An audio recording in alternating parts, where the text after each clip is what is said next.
Thank you very much, Sheikhna. May Allah bless you. We received a technical question about a space that is covered with snow. Would it be considered dry or wet for the purpose of tahara? If when you touch, you feel it's wet, then yes, it's najasa is musri. But if it is very cold and frozen, it becomes like a stone, then that's not making you wet. So it depends on the type of snow. Thank you, Sheikhna. Yeah. The question we got on the student portal is the following. After Salam, the Alaykum student salam. asks and says that the Quran says that everything perishes except for Allah, for Allah subhanahu wa ta'ala. كل شيء هالك إلا وجهه. Yeah. Yes, but what about our soul?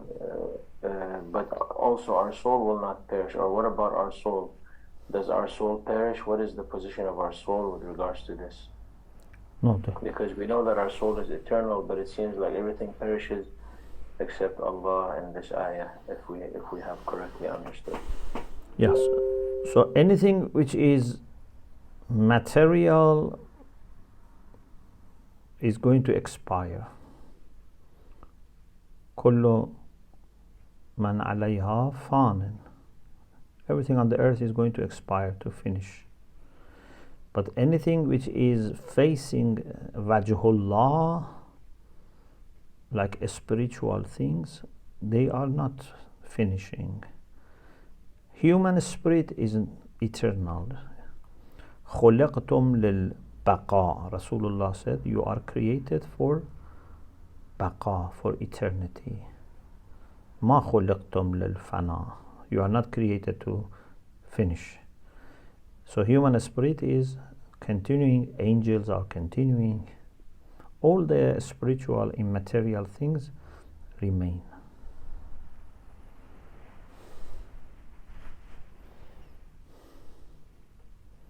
Thank you. The next question is about life. The student was asking that usually when we study in biology and we talk about living beings, we say that they're living because of the signs of life that they show. For example, their metabolism, for example, their ability to reproduce, and so on and so forth. So we have different signs that we use in order to determine that something is living. But when it comes to Allah subhanahu wa ta'ala or angels or our own soul, how do we attribute life to those things? To our soul? Yes, to those things that don't have metabolism and that don't have these signs that we use in biology to say something is living versus something that's non-living. So I have explained this in these lectures on life. Life, in my understanding, or I can say in the way that I understand Islamic philosophy, has three elements: knowledge, power, and will. Ilm or idrak, qudra, and irada. In plants, these are very weak but exist. Plant has some understanding of what is happening around. It's not like a stone. Philosophers argue that plants have nafs, have soul. Animals have souls, human beings have souls. We have an-nafsun nabatiyya, vegetative soul. Why they say plants have souls? Because they say they respond to what happens in the environment around them in different ways. من غير وتيرة واحدة. You put 5 rose flowers, for example, 5 plants of rose in the same place, but they grow differently. It's not that they are like, mass produced.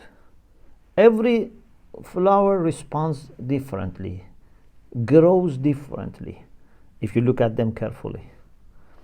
Like animals, if you have even the same type of animal, for example, few cats of the same type, their behavior is not exactly the same, because they have nafs, and depending on their nafs and what they want, they respond. So they have knowledge, they have power, they have ability to do something, and they have irada. But in plants, these are very weak.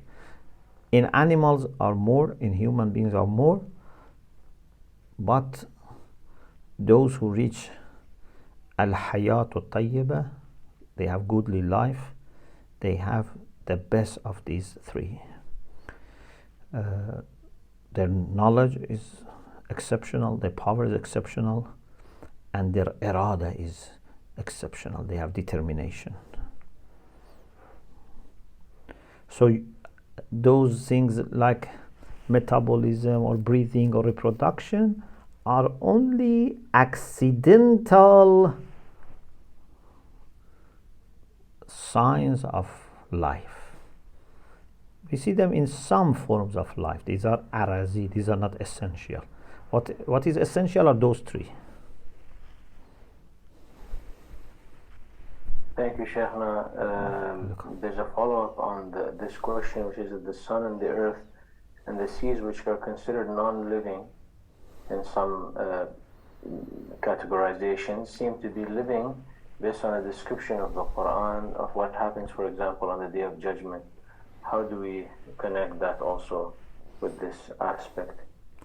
So, in worldly aspect, they are categorized as non-living being.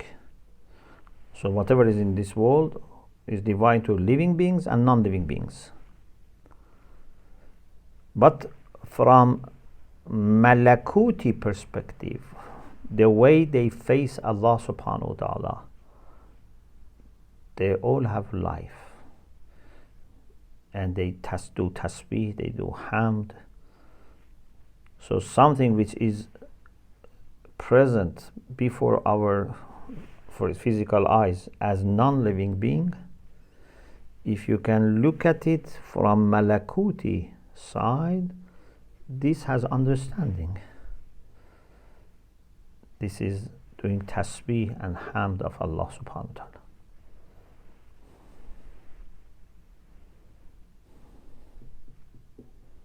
MashaAllah, we have a good flow of questions coming in today. There's one question that we got on the chat. The ones that we got on the chat, we usually prioritize, so just so we don't lose them, although we have different places where the questions come through. This one is regarding the difference between fiqhi and spiritual effects. If food, for example, is halal from a fiqhi perspective, but haram from a spiritual perspective. For example, you eat from a Muslim market, assuming that it's from a hand of a Muslim, it is halal, but in reality is not halal. It is clear that this would not be a sin, since from a fiqhi perspective this is halal. However, will such food affect our soul, or is the evil effect masked by the fact that it is considered halal? So if something is haram in reality, but you don't know, still it has some impact on spirituality. But that impact is not noticeable or not, considerable for people who commit sins. People who commit sins, they have so much problem that this is not that much affecting them. But someone who is not committing sins and has, more sensitivity, more reception, then they feel a kind of darkness, a kind of blockage. So my humble advice is that it's good to do ihtiyat and not to eat, for example, outside. It's good, but put more focus on avoiding haram, things which are known to be haram. If you are putting too much emphasis on this and forget about real haram, or what is known to be haram, then you are losing the priority. Plus, you may also think you are a very important person because you are doing ihtiyat, etc. So first, make sure that you don't do haram. And secondly, try to do ihtiyat, even if it is something halal, from fiqh perspective, but it is dubious, it's suspicious. Try to do ihtiyat. But first, avoiding haram.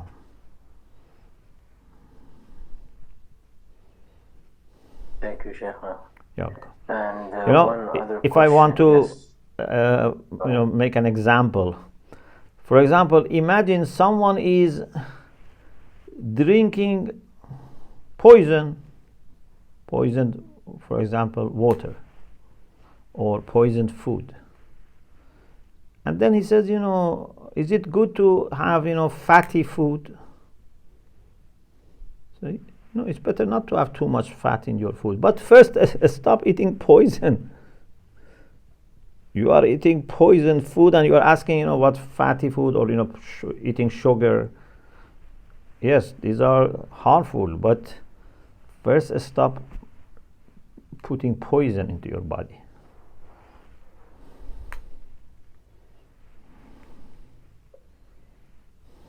The last question from Treaty is on spiritual, on the matters of spiritual journey is as follows. It said, if a person comes from the day of judgment as a wholesome soul with good qualities built into it, is there still accounting for deeds for them, or is it for people who cannot present established qualities and something whole and solid?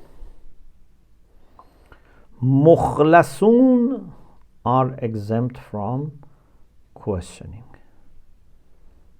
Those who are purified completely, they will not be questioned. The rest will be questioned.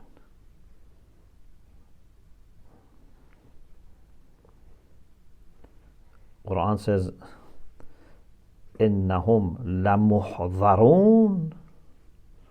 They are going to be brought to be present for questioning, except the servants of Allah who are mukhlas.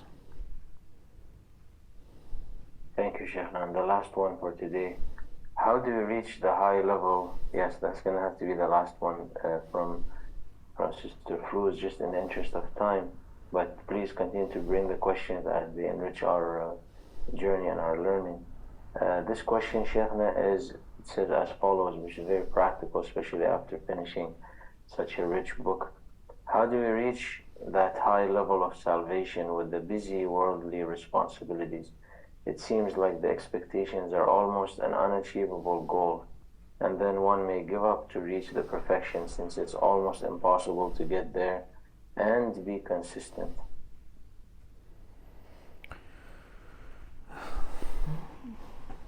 Why it's impossible? You mean to do all these actions, or just? I think because of the many competing responsibilities that people feel that they have in their daily life. Yeah. لا يكلف الله نفسا إلا وسعها, or لا يكلف الله نفسا إلا ما آتاها. We are not expected to do more than what we can. Just we should do what we can. Sometimes when we have challenging situations, you see how much we work. For example, maybe you study 1 hour per day, 2 hours per day. But if there is an exam, you want to get employed, or you want to get your, license, whatever, sometimes you study many hours per day. So we can normally do more than what we ordinarily do, but in any case, Allah asks us to do whatever we can. Avoiding sins, everyone can. Doing wajibat, everyone can. Then when it comes to mustahabbat, as much as you can. Allah doesn't expect us to be like Muqaddas Ardabili, for example, or Allama Bahrul Ulum.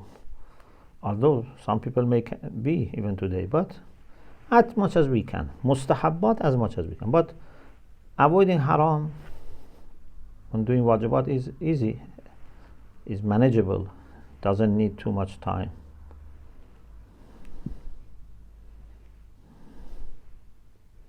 Thank you very much, Sheikh Al-Kareem. We've approached the last 4 minutes of our hour together. Inshallah, if we haven't been able to take your questions, please do send them on the student portal, because we